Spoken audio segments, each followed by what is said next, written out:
오늘부터는 갈라디아서를 살펴보겠습니다.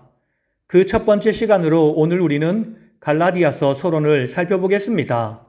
우리가 시간 순으로 성경을 읽어 나가는데 우리가 알기로는 신약 성경 중 가장 먼저 데살로니가 전후서가 기록된 것이 아닌가라고 생각하는 사람이 많을 것입니다. 우리는 그 문제를 먼저 살펴보아야겠습니다. 첫 번째, 갈라디아서는 언제 기록되었는가? 데살로니가 전후서는 바울이 2차 전도 여행 중 고린도 지역에서 쓴 것으로 주후 50에서 51년 사이로 보고 있습니다. 그렇다면 갈라디아서는 언제 기록되었을까요? 우리는 그것을 알아보기에 앞서 갈라디아 지역이 어디인가를 먼저 확인해 볼 필요가 있습니다. 갈라디아는 어디인가? 갈라디아는 소아시아의 중앙에 위치한 지역입니다. 신약에서 언급된 갈라디아가 어디인가에 대한 학자들의 견해는 두 가지가 있습니다. 첫 번째는 북왕국에 있던 앙카라와 같은 지역에 있던 기독교인 공동체로 보는 견해입니다. 이런 지역들은 일부 고을 유랑민들이 주전 3세기에 정착했던 곳입니다. 이것이 북갈라디아설입니다. 두 번째는 남갈라디아설로 갈라디아는 로마의 식민 지역으로 주전 25년에 창건되었으며 고대 왕국 외에도 루기오니아, 시비디아, 부르기아 지방을 포함한다고 합니다.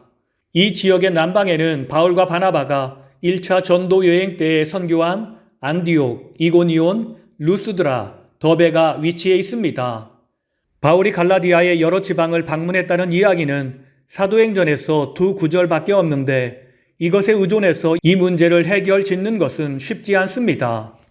그럼에도 남갈라디아서를 주장하는 사람들의 근거들이 더 강력하게 인정되고 있습니다. 갈라디아서는 언제 기록되었는가? 북갈라디아설에서는 기록 연대를 사도행전 18장 23절의 방문 후, 즉 바울의 3차 전도 여행 기간 중으로 보고 있습니다. 남갈라디아설의 견해에 의하면 그 연대는 사도행전 15장의 사도회의 이전 또는 이후가 된다고 합니다. 그런데 갈라디아서와 로마서의 내용이 비슷한 것으로 보아 기록 연대를 비슷하게 생각하여 주후 56년경에 기록되었을 것으로 추정하는 사람들도 있습니다. 그러나 그때는 이미 예루살렘에서 이방인의 기독교 입교에 대한 절차에 있어서 할례나 율법 준수를 강조하지 않고 믿음으로 구원받는다는 결정이 내려졌기에 갈라디아서의 이야기를 했어야 하는데 그 이야기를 하지 않는 것으로 보아 갈라디아서는 예루살렘 공의회가 결정되기 전에 기록된 것처럼 보입니다. 곧 바울이 1차 선교 여행을 마친 직후였던지 예루살렘 공의회로 모이기 위해서 가는 도중에 기록된 서신으로 보입니다. 그렇게 생각하면 갈라디아서는 주후 49년경에 기록된 것입니다.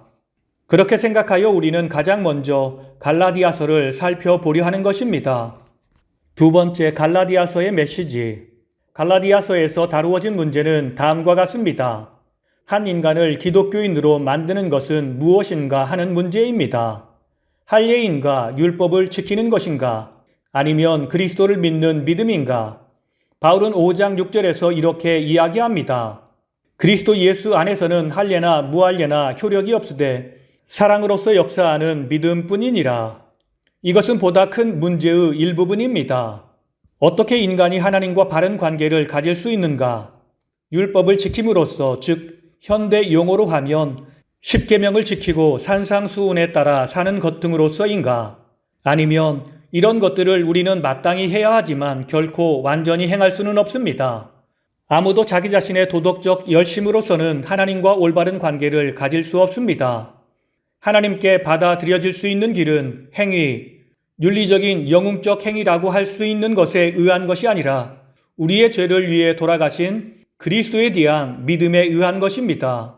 그리고 선행이란 것은 우리의 믿음의 결과이지 선결 요건이 아닙니다. 기독교인의 생활은 그 많은 율법을 형식적으로 고지곧대로 지는 것이 아니라 성령의 도움을 받아 그리스도의 법에 따라 사는 삶입니다. 갈라디아서의 분명한 쟁점, 할례 받지 않고는 구원받을 수 없다는 것은 이미 오래전에 사라진 쟁점이지만 그러나 이 편지의 메시지는 시대에 뒤진 낡은 것이 아닙니다. 그 어떤 종교의식이든 구원의 조건으로서 그리스도를 향한 믿음과 대등시된다면 언제라도 이 서신은 그 오류를 깨뜨리는 성령의 검이 될 것입니다. 구원은 오직 그리스도를 믿음으로 말미암는다.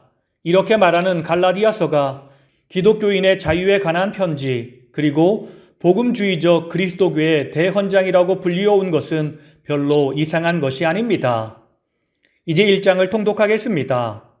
첫 번째, 갈라디아인들에게 보낸 편지. 인사말, 갈라디아서 1장 1에서 5절, 1에서 3절, 발신자, 수신자, 축도로 된 인사말. 사람에게서 난 것도 아니요 사람으로 말미암은 것도 아니요 오직 예수 그리스도와 그를 죽은 자 가운데서 살리신 하나님 아버지로 말미암아 사도된 바울, 갈라디아 여러 교회들에게 보내는 편지. 은혜와 평강이 너희에게 있기를 원하노라.